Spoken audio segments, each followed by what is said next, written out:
One of the most famous bubbles was the Dutch tulip mania of the 17th century.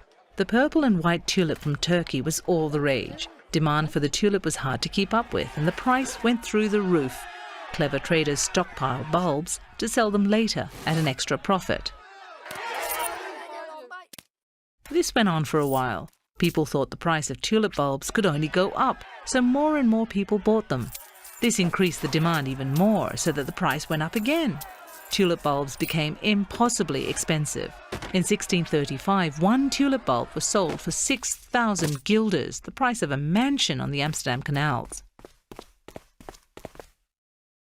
No one wondered whether a tulip bulb was really worth that much. This is called a bubble. It went well until 1637. The price of tulip bulbs suddenly dropped just after hitting its ceiling.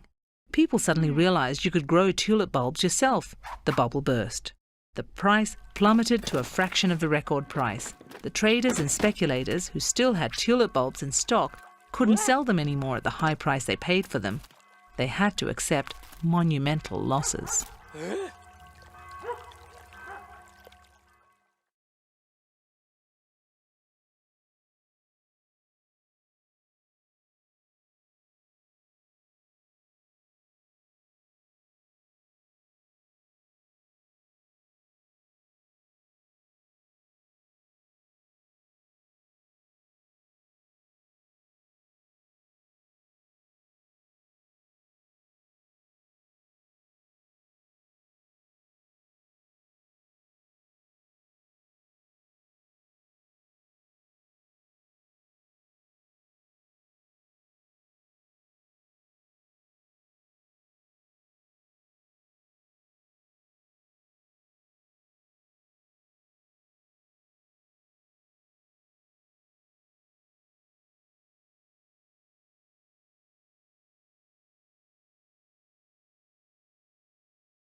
Resultado, bueno, pues que durante más de 100 años Estados Unidos prosperó sin un impuesto sobre la renta y se convirtió en la nación más próspera del mundo con ciudadanos que realmente eran dueños de su riqueza. Pero todo eso cambiaría en 1913, cuando las élites decidieron que este sistema, bueno, pues ya no convenía y había que convertir a los ciudadanos en esclavos financieros. A finales del siglo XIX, Estados Unidos ya era una de las potencias económicas más grandes del mundo. Las industrias crecían, los ferrocarriles conectaban todo el país y los ciudadanos gozaban de una prosperidad que el mundo jamás, nunca había visto antes. Otra vez con la hiperbole, vamos a ver. Aquí sí que me tengo que detener. Que la economía estadounidense a finales del siglo XIX ya era muy potente, con mucha industria y tal, sí, ya lo sabemos. Pero decir que fue la mayor época de prosperidad de toda la historia, por favor, ¿qué me estás contando? O sea, que están aquí tergiversando y cambiando la historia, porque no fue eso y es muy fácil verlo. Cualquier historiador sabe que se acaba de decir una barbaridad, así que yo voy aquí a comentarlo. Me ha salido el gráfico doblado, pero no pasa nada. Fijaos, este es el porcentaje de pobreza. Resulta que para principios del siglo XX, casi el 60%, no más, casi el 70% de la población estaba sufriendo pobreza en Estados Unidos, que tardó mucho en bajar, por cierto, hasta que se desarrolló el estado del bienestar después de la Segunda Guerra Mundial. Como ahí podéis ver más o menos, sobre todo si giráis la cabeza. Pero la clave es que está diciendo que la mayor época de prosperidad de toda la historia es cuando casi el 70% de la población estadounidense estaba en niveles de pobreza. Tócate los pies. Es increíble. Que vale que tenga su visión idílica, absolutamente romantizada de lo que fue Estados Unidos hace 100 años. Pero por favor no me digas eso, de que es la mayor época de esplendor. Es que es una barbaridad. O no hablemos de, por ejemplo, hemos hablado de pobreza, no hablemos de desigualdad. La desigualdad, que en Estados Unidos siempre ha sido muy alta, resulta que aquí el índice Gini está, fijaos, pues más del 55, o sea que es una locura. O el porcentaje que acumula el 5% de la población a principios del siglo XX, pues fijaos, estamos hablando del 35%, ¿no? Cuando luego bajó al 15%, 20%, que sigue siendo muy elevado, pero estamos hablando de unas cantidades de concentración de la renta y la riqueza tremenda. No es eso lo único, fijaos. En esa época no había seguridad social de ningún tipo, muy pequeña para el caso de Estados Unidos, ¿no? Eso significa que si tú no trabajabas, te morías de hambre, tenías que acudir a la beneficencia, a lo que te diera la gente. O sea, si eres discapacitado, olvídate de trabajar. Si tenías alguna enfermedad, olvídate de trabajar. Si te hacías mayor, olvídate de trabajar. Si tenías un accidente y te impedía trabajar, pues olvídate de vivir. Te morías de hambre. Pues nada, el mayor esplendor de toda la época de la humanidad, o algo así ha dicho. ¡Qué locura! ¡Qué barbaridad! O sea, estamos hablando de una época en la que hasta a los niños se les hacía trabajar, que la gente estaba hasta 14 horas al día trabajando para poder llevarse el pan a casa, a una casa absolutamente hacinada.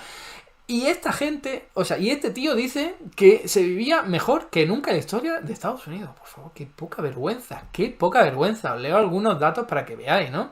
A principios del siglo XX, los periódicos informaban que ser trabajador estadounidense era más peligroso que ser soldado. Hombres, mujeres y niños desesperados sacrificaron su salud, seguridad y vida, a menudo por poco dinero. Los trabajadores podían pasar de 12 a 14 horas al día cerca de hornos infernales, en habitaciones sin aire, asfixiándose con polvo de algodón o transportando carbón en túneles oscuros y llenos de gas. Pocas industrias y estados llevaban un registro del número de trabajadores que morían o resultaban heridos, pero algunas estimaciones sitúan el número de muertes industriales entre 25.000 y 80.000 al año y el número de lesiones entre 300.000 y 1,6 millones. En 1905 los trenes lesionaron a más de 86.000 personas. Sin embargo, los trabajadores sufrieron la peor parte del peligro. En 1890 aproximadamente uno de cada 300 trabajadores ferroviarios murió. La época de mayor esplendor de Estados Unidos. Claro que sí, la gente ahí viviendo hacinada, bueno, culpa en parte de los adelantos tecnológicos, pero sobre todo de la articulación social y económica. O sea, si tú tienes un estado en el que apenas hay impuestos, porque eso es lo que ocurría efectivamente, no puedes tener luego un estado fuerte que pueda llevar a cabo educación, sanidad, servicio, legislar para proteger a los derechos de los trabajadores, etcétera, etcétera. Y este tío está romantizando esa época y encima diciendo que fue la mejor de la historia, de verdad. Es que me parece una maldita fantasía. 66.000 visualizaciones tiene ese vídeo. O sea, la gente se lo habrá creído, lo habrá criticado, en fin. Yo no sé cómo se pueden decir tantas paridas en YouTube y tener tantas visualizaciones. De verdad. Luego otros nos curramos aquí vídeos tremendos con evidencia científica, con datos, con argumentos sólidos y tenemos muchas menos visualizaciones. En fin. Fijaos, la esperanza de vida en esa época de 50 años. Toma ya por todas esas muertes que hemos comentado, todas esas lesiones, pues la gente acaba muriendo muy pronto y la media se te hunde. Hasta 50 años, la época de mayor esplendor de la historia de Estados Unidos. Tremendo, tremendo lo que se atreve a decir este hombre.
36 bottoms, ladies and gentlemen.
líquido se descarga en un recipiente llamado cuchara.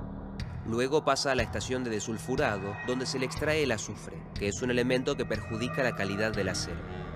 Una vez desulfurado, el arrabio se vuelca en el convertidor, que está revestido con paredes refractarias de 1 metro de espesor.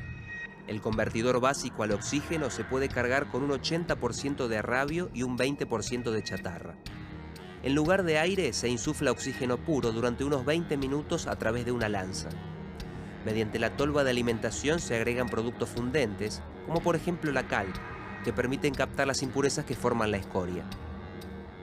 La agitación del oxígeno produce reacciones químicas en las que se oxidan el carbono y el silicio de la carga y se alcanza una temperatura superior a los 1650 grados centígrados, lo cual logra transformar el arrabio en acero.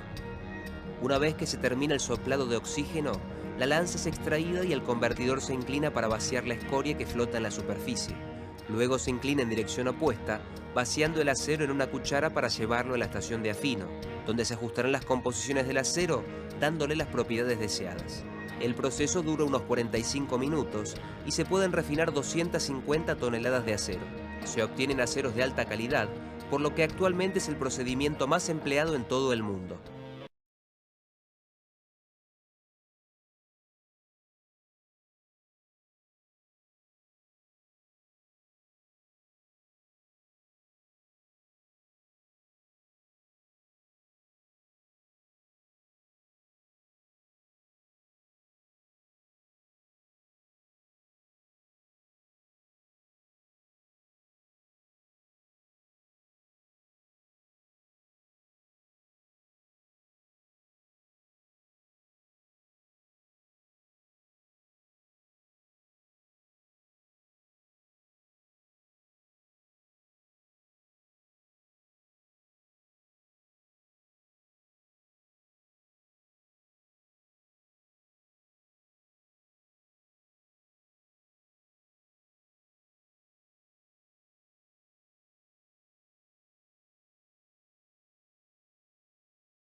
Madre mía, ahí no es, hijo.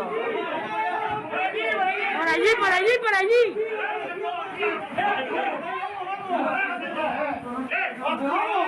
Tranquilo.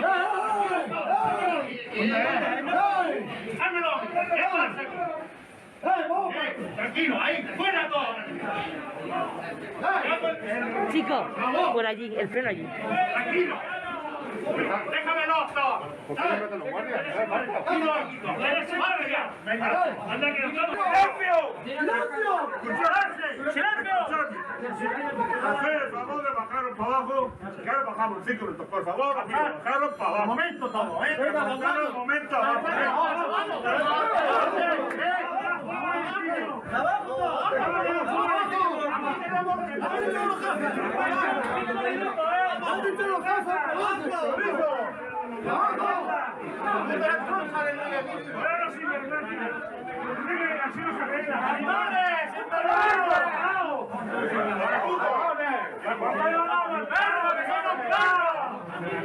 Tranquilo, fuerza.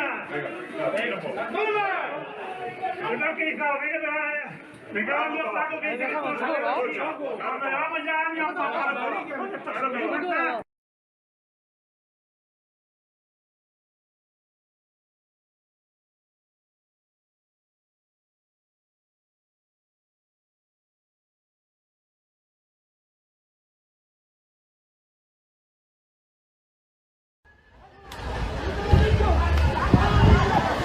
Yo lo mato también. Yo lo mato a él.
La película.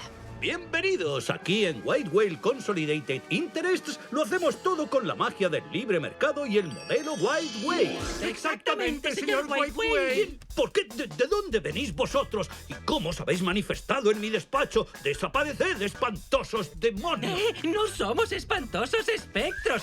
Yo me llamo Bert, Integración Vertical. Y yo soy Oli, el gran oligopolio. Nos has convocado aquí para hablarles a tus nuevos empleados del modelo White Whale. Bueno, será mejor que lo contéis rápido, infames apariciones. El modelo White Whale fue creado por Ezequiel White Whale, que empezó a muy pequeña escala con una modesta refinería de petróleo que heredó de su padre. Un día miró a su alrededor y dijo... Un momentín, mientras yo refino este crudo, alguien más está enriqueciéndose al extraerlo y después otra persona distinta se lo vende al viajero común. Así que abrió su propia cadena de gasolineras. Al controlar tanto los medios de producción como el sistema de distribución, Ezequiel acaparó el mercado y asfixió a su competencia, a la que no le quedó más opción que venderle a él todo. Y eso es la integración vertical. Perdonad. Ahora nos vamos hasta los años 80, cuando Jeremiah llevó a nuestra empresa al siguiente nivel. Se compró una empresa de telefonía, un equipo de deporte, y cuando no le gustó cómo la prensa hablaba de él, se compró su propio periódico. Parece que soy una ballena hambrienta porque no he dejado de engullir empresas. Si nos vamos al presente, también os he engullido a vosotros.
Apartaos, dejadme pasar.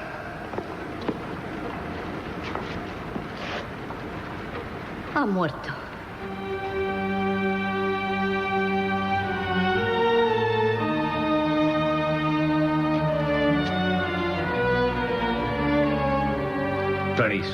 Julia, llevaoslo. Traeré agua.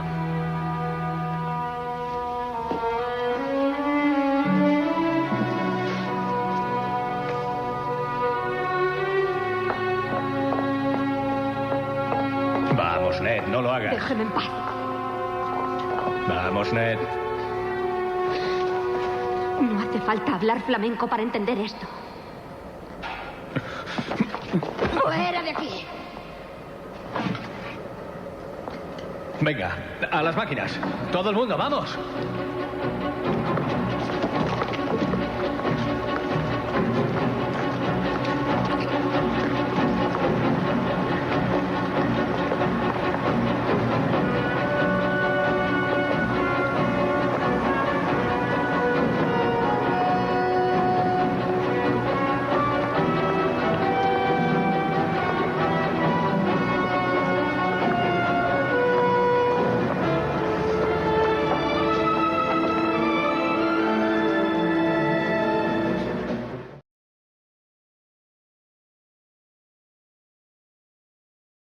Para encontrar plantilla nos vemos negro.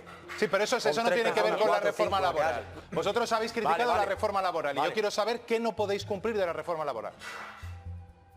Las 8 horas de una persona trabajando. Yo no puedo tener una persona 8 horas y después meter otra cuadrilla, otra plantilla con otras 8 horas. Ya, bueno, pero es que esa es la jornada laboral, como te ha dicho hoy la ministra, y si no tú tendrás que pagar con una tarifa de horas extras, que yo creo que está regulado y que tienen un sobrecoste y un límite de horas extras, porque hay algo que se llama salud del trabajador, que tiene un límite. Y unas horas de descanso. Claro. Claro. Es que, Pero, que no le gusta la ley. pero ahora, por ejemplo, el trabajador conmigo trabaja una semana y después en la semana que viene no trabaja. Ya, pero es que nadie puede, entenderás que legalmente tú no le puedes decir a alguien, trabaje usted 18 horas diarias durante 7 días y la semana que viene ya descansa. Es que no se puede hacer. Bueno, yo lo he hecho. Bueno, no se puede hacer. Bueno, y si no trabaja más en todo el mes, durante todo el mes. Si quiere trabajar. Pues trabajas 24 horas al día. Claro, es que... ¿No? 24 horas ¿Dónde pones el límite, Rafael? ¿Dónde ponemos el límite, descargar, Rafael? Si no lo ponemos en la ley, ¿dónde ponemos el límite? ¿Esto qué es? ¿Saber y ganar? ¿Grabamos todo el año en un día? No puede ser. No sé. Mira, pues la verdad que... Sí. Es raro, la ley. La verdad que ¿qué? Toda la vida de Dios ha sido así, ¿eh? Toda la vida de Dios, las ferias se han celebrado así. Claro, por eso se cambió la ley. No hay problema ninguno. ¿Que este gobierno ha fomentado el despido de miles de trabajadores? Pero aquí tenemos la tercera catástrofe que amenaza con interrumpir la feria de abril, solamente suspendida durante la guerra civil y en estos 2 últimos años por causa de COVID. Esa tercera catástrofe es usted y su reforma laboral, ministra comunista, el nuevo marco de contratación temporal. Hacía inviable su actividad. ¿Usted quién se ha creído que es para extender un falso bulo sobre explotación laboral en las ferias andaluzas? Pero, señoría, mentir es pecado. Hoy le digo que ustedes tienen un problema con la legislación laboral de nuestro país, que no solamente parece querer vulnerar, sino que además desconoce. Como la desconoce, señoría, le voy a hacer entrega de este Estatuto de los Trabajadores que le van a hacer entrega cuando yo acabe esta pregunta, para que usted lo estudie bien. La reforma laboral de este Gobierno y de los agentes sociales no toca la jornada laboral. Y usted, señoría, debería de saber que la jornada laboral en nuestro país lleva fijada en 40 horas desde 1919. 1919. Y los únicos que defienden claramente los despidos, estos sí, libres y gratuitos en nuestro país son ustedes, los hombres y mujeres de Vox. Primero porque lo dicen en su programa, quieren bajar, por supuesto, y aligerar el despido y que este sea mucho más barato. Pero fíjese, señoría, la primera medida que tomó el Ministerio de Trabajo cuando llegó al Gobierno, ¿sabe cuál fue? Prohibir los despidos cuando las personas estaban enfermas. ¿Sabe qué votaron ustedes? Que no, porque si es por ustedes, hoy seguiríamos despidiendo en España cuando la gente se encuentra enferma. Deje de hacer campaña en Andalucía y diga la verdad. Su modelo laboral se basa en la explotación laboral, en el recorte de derechos, y el Gobierno de España va a seguir defendiendo la legalidad y a los trabajadores y trabajadoras en nuestro país.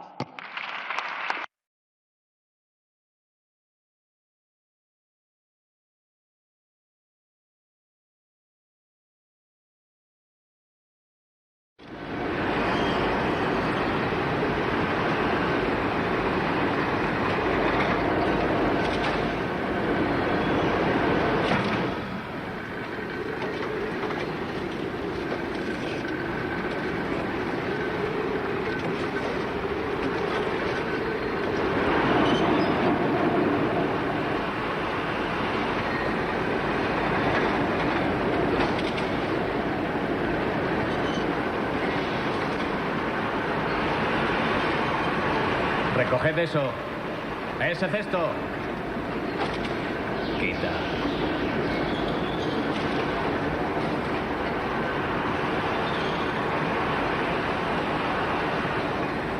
¿Qué te pasa? ¿Eh?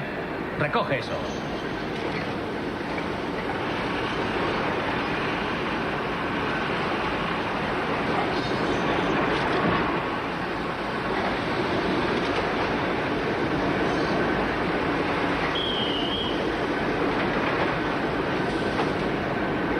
¿A qué esperas? Venga a recoger.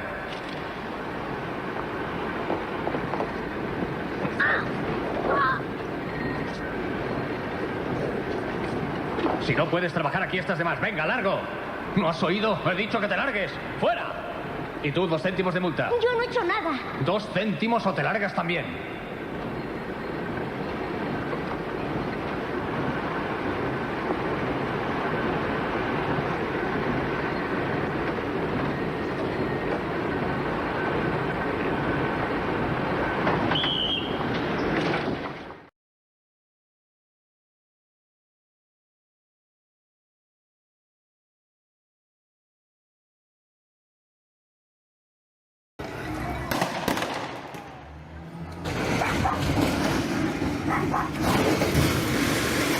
¡Dios santo de mi vida!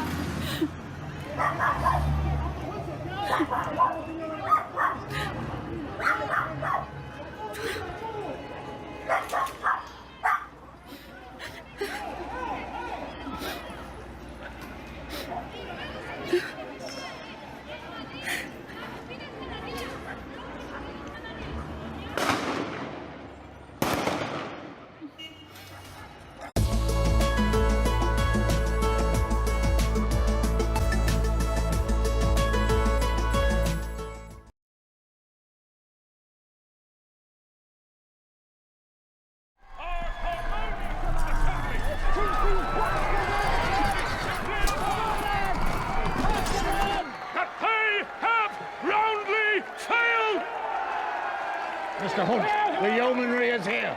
This will not end well. Mr. Knight, please! And they will continue to fail! It's the yeomanry. We must stick together and try not to be afeared.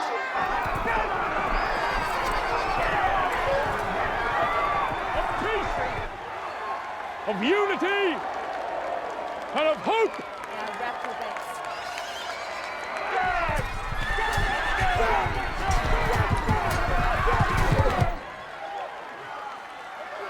Gentlemen, I ask you to give 3 cheers. Huzzah! Huzzah! Hunt! Huzzah! Henry Hunt! I hold a warrant for your arrest. You put this meeting and the lives of all those here. Come with me!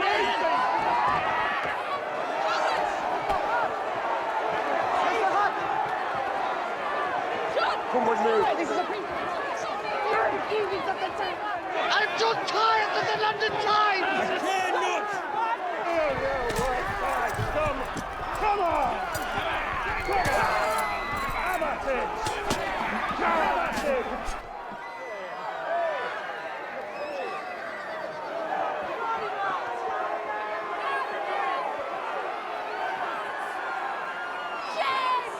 Shame!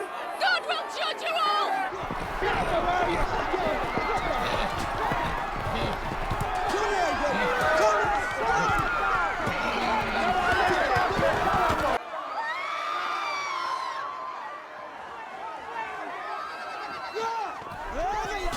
Come here, you fat bitch! Come on!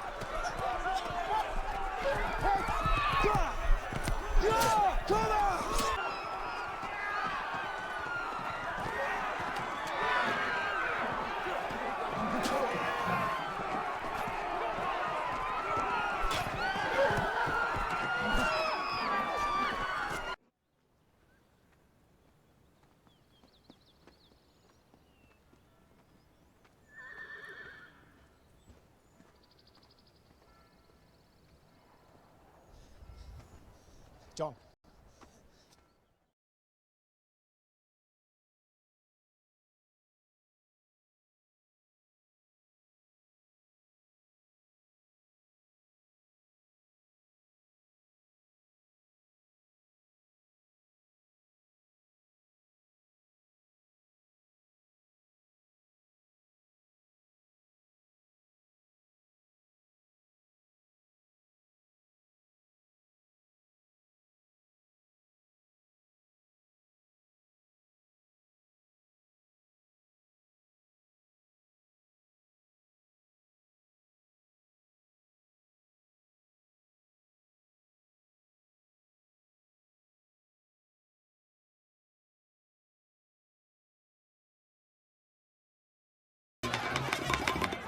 Hubo una hormiga que osó enfrentarse a mí. Sí, pero podemos olvidarnos de ella. Era una simple hormiga. Tienes razón. Solo se trata de una hormiga. Sí, jefe. Sí. Son diminutas. Diminutas. De acuerdo. Supongamos que este grano es una simple y diminuta hormiga. ¿Te ha dolido? No. Bueno, y a ver esta. ¿Es una broma? ¿Y qué me decís de eso?